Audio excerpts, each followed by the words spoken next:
Kashmir live के live updates में आप तमाम नाज़रीन का इस्तकबाल है। जम्मू कश्मीर नेशनल कॉन्फ्रेंस की जो है लेजिस्लेटिव मीटिंग चल रही थी, यानी तमाम उनके जो एमएलएज जीत के आए हैं वो तमाम लोग जो है नवाए सुबह जो श्रीनगर में इनका दफ्तर है जम्मू कश्मीर नेशनल कॉन्फ्रेंस का, वहाँ मौजूद थे। और इससे पहले कि अलाइंस की मीटिंग हो, इससे पहले कि ये अपने पार्टनर्स से मिलें जो अलाइंस पार्टनर्स है, इन्होंने जो है अपनी पार्टी मीटिंग रखी थी जिसमें कई सारी बातों पर शायद गौर किया जाए, लेकिन मीडिया से बात नहीं की गई। इस वक्त अगर हम आपको दिखाएं कि अभी भी हम नवाए सुबह जो श्रीनगर में दफ्तर है नेशनल कॉन्फ्रेंस का वहाँ मौजूद है, जहाँ मीडिया पर्सनस भी तादाद में, कई सारी तादाद में जो है जुड़े हुए हैं इस जगह से।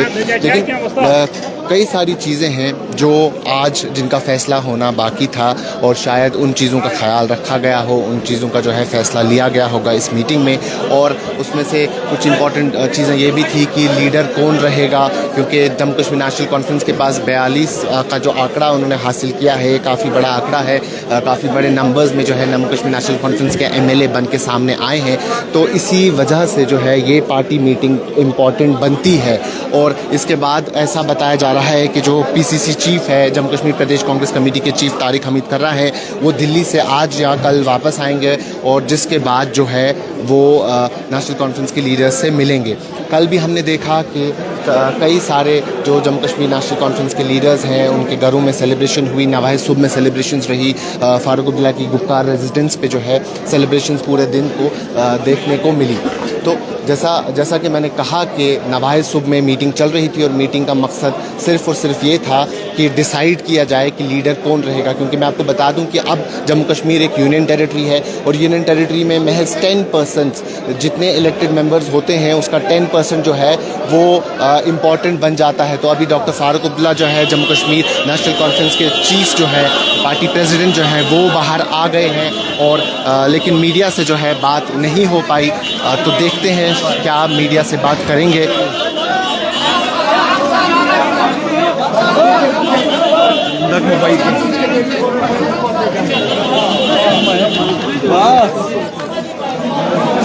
तो इस वक्त जो है मीडिया से किसी किस्म की बात करने से इनकार किया गया है, लेकिन इससे पहले जो है तमाम जम्मू कश्मीर नेशनल कॉन्फ्रेंस के लीडर्स जो है वो बाहर आए थे और भारत रत्न जो भारत का सचमुच रत्न था वो आज गुजर गया है। उसने उस टाटा फर्म को न सिर्फ हिंदुस्तान का फर्म रखा बल्कि सारी दुनिया में उसको फैलाया। उसमें इनकी मदद मनमोहन सिंह जी ने और उस वक्त के वज़ीर आज़म ने जब खोल दिया ये सब वतन, तो रतन टाटा ने इस वतन को दुनिया में पहुंचाया अपनी टाटा फर्म से। आज वो नहीं रहे, हम सब उस शोक में उनके सब लोगों के साथ हैं, उस कंपनी के लोगों के साथ हैं। मुल्क की सालमियत के लिए बहुत बड़ा नुकसान आज हुआ है, बहुत बड़ा नुकसान। इतना बड़ा नुकसान मैं बयान नहीं कर सकता और मैं समझता हूँ सब उनके मशहूर हैं जिन्हें हिंदुस्तान का नाम सारी दुनिया में फैलाया। डॉक्टर साहब बहुत बहुत शुक्रिया, बहुत बहुत शुक्रिया। Don't need meeting about my. तो अभी जो है फारूक साहब ने बात जो है रतन टाटा के हवाले से की, जिनका जो है इंतकाल कल हो गया था। अलाइंस के हवाले से किसी किस्म की बात जो है देखने को नहीं मिली, लेकिन मैं आपको फिर से बता दूं कि फारूक अब्दुल्ला, उमर अब्दुल्ला, तमाम बड़े लीडर्स जो हैं वो यहाँ मौजूद थे और वो जो है नवाए सुबह से अभी निकल के जा रहे हैं। और इसके बाद आगे क्या रद्द अमल रहता है नेशनल कॉन्फ्रेंस का, कांग्रेस का, वो देखना अभी बाकी है।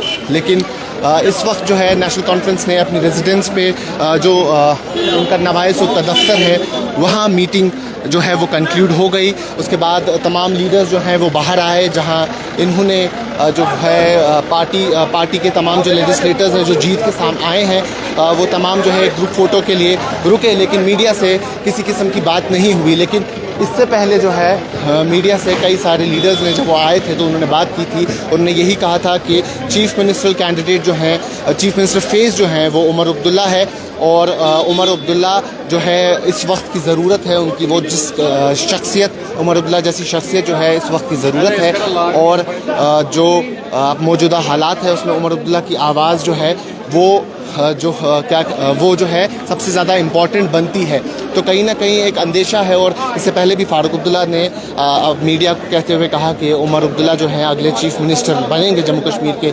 नंबर्स भी जम्मू कश्मीर नेशनल कॉन्फ्रेंस के पास हैं और इनके अलाइंस के हिसाब से देखें तो जम्मू कश्मीर नेशनल कॉन्फ्रेंस, कांग्रेस और CPIM की कुल मिला के जो सीट्स है वो 49 बनती है। और जैसा हमने कल आप तक खबर पहुंचाई थी कि कई सारे इंडिपेंडेंट कैंडिडेट जो हैं वो भी इनके साथ अभी टच में हैं, उनकी बात भी इनके साथ चल रही है।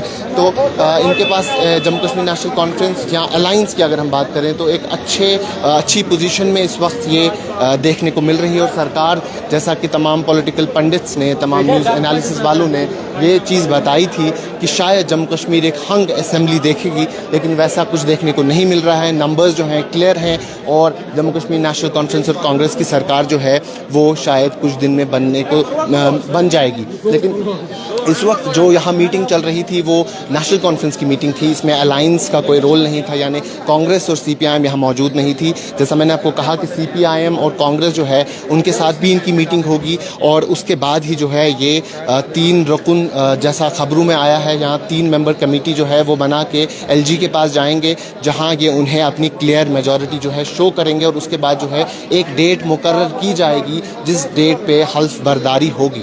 यानी जम्मू कश्मीर नेशनल कॉन्फ्रेंस, कांग्रेस और CPIM के पास जो नंबर्स हैं वो नंबर्स जो पूरे होते हैं उसके बाद ये लोग LG के पास जाएंगे, लेफ्टिनेंट गवर्नर के पास जाएंगे और उनसे जो है रिक्वेस्ट करेंगे कि हल्फ बर्दारी की डेट एक दी जाए। क्योंकि अगर हम बात करें जम्मू कश्मीर में तो एक लंबे वक्फे के बाद जो है यहाँ इलेक्शन हुए, लंबे वक्फे के बाद जो है जम्मू कश्मीर अपनी कोई सरकार देखने को मिलेगी जम्मू कश्मीर को। लेकिन ये सरकार खुद में ही मुख्तलिफ भी होगी, कई सारी वजूहात हैं इसके। एक तो ये है कि ये यूनियन टेरिटरी की सरकार है तो शायद चीफ मिनिस्टर के पास उतने इख्तियारात नहीं रहेंगे। और जैसा मैंने आपको पहले भी कहा कि यूनियन टेरिटरी में महज 10% ऑफ द टोटल लेजिस्लेटर्स जो होता है वही मिनिस्ट्री संभाल सकते हैं। तो इसमें ऐसा अंदेशा भी है कि चीफ मिनिस्टर अगर उमर अब्दुल्ला बनते हैं तो रिप्रेजेंटेशन कांग्रेस में से भी रहेगी और साथ ही साथ जम्मू को भी रिप्रेजेंटेशन दी जाएगी, क्योंकि कई सारे बड़े नाम जो हैं वो जम्मू से जीत के आए हैं नेशनल कॉन्फ्रेंस की टिकट पे।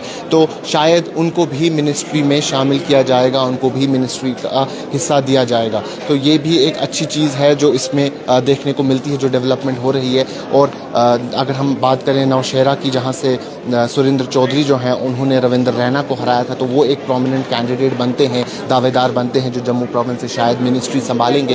लेकिन कश्मीर से बात करें तो कई सारे बड़े नाम यहाँ से भी सामने आते हैं, जिसमें अब्दुल रहीम राथिर है, अली मोहम्मद सागर है। तो कई पुराने वेटरन्स हैं, बड़े लीडर्स हैं जो शायद मिनिस्ट्री किसी ना किसी मिनिस्ट्री उनको भी दी जाएगी। फॉर्मर MP हसनैन मसूदी हैं, वो भी इस बार पामपोर से MLA बने हैं। तो काफ़ी सारे बड़े नाम हैं, लेकिन महज 9 ऐसे लोग होंगे जिनके पास मिनिस्ट्री रहेगी। और स्पीकर जो है वो यूजुअली जो है बड़ी पार्टी जो होती है, जो सरकार बनाती है, स्पीकर उनका रहता है। तो वो भी देखने वाली बात होगी कि स्पीकर की पोजीशन जो है वो किसको दी जाएगी। तो इस वक्त जो अभी तक तमाम अपडेट्स आ रही है वो ये है कि जम्मू कश्मीर नेशनल कॉन्फ्रेंस के श्रीनगर ऑफिस में नवाज़ सुबह में जो है मीटिंग मुनक्कद हुई, जहाँ जम्मू कश्मीर नेशनल कॉन्फ्रेंस के तमाम बड़े लीडर्स जो मौजूद थे, जो MLAs बन के आए हैं, जो जीत के आए हैं, वो मौजूद थे। और ये फैसला लिया जा रहा था कि पार्टी की लीडरशिप जो है वो को दी जाएगी। और प्रोबेबल कैंडिडेट जो हैं वो उमर अब्दुल्ला ही हैं, क्योंकि वो पार्टी के वाइस प्रेसिडेंट भी हैं, फॉर्मर चीफ मिनिस्टर भी हैं। और साथ ही साथ जैसा मैंने कहा कि मीडिया से बात करते हुए कुछ लीडर्स ने ये भी कहा कि इस वक्त की ज़रूरत उमर अब्दुल्ला की है। और इस वक्त जो सिचुएशन है इस वक्त में जो आवाज़ है वो सबसे बेहतर आवाज़ जो है उमर अब्दुल्ला की है। साथ ही साथ इनकी जो मीटिंग है वो अलायंस के साथ भी होने जा रही है। अब वो मीटिंग कब होती है और उसके बाद LG के पास कब जाया जाएगा वो अभी देखना बाकी है। लेकिन इस वक्त जो है नेशनल कॉन्फ्रेंस ने अपनी मीटिंग कंक्लूड कर ली है, वो बाहर आ गए। फारूक अब्दुल्ला जो है वो यहाँ से चले गए। उमर अब्दुल्ला और कुछ बड़े लीडर्स जो हैं अभी भी यहाँ मौजूद हैं, लेकिन तारिक हमीद करा जो कि JKPCC चीफ हैं वो दिल्ली में मौजूद हैं, वो वापस आएंगे। तो उसके बाद जो अलायंस की मीटिंग है वो भी मुनक्किद की जाएगी और फिर जो है कुछ दिन में हमें शायद जम्मू कश्मीर में एक नई सरकार देखने को मिलेगी एक लंबे वक्फे के बाद। अभी के लिए इतना ही। कैमरा पर्सन उमर डार के साथ शादाब गिलानी, कश्मीर लाइव, श्रीनगर।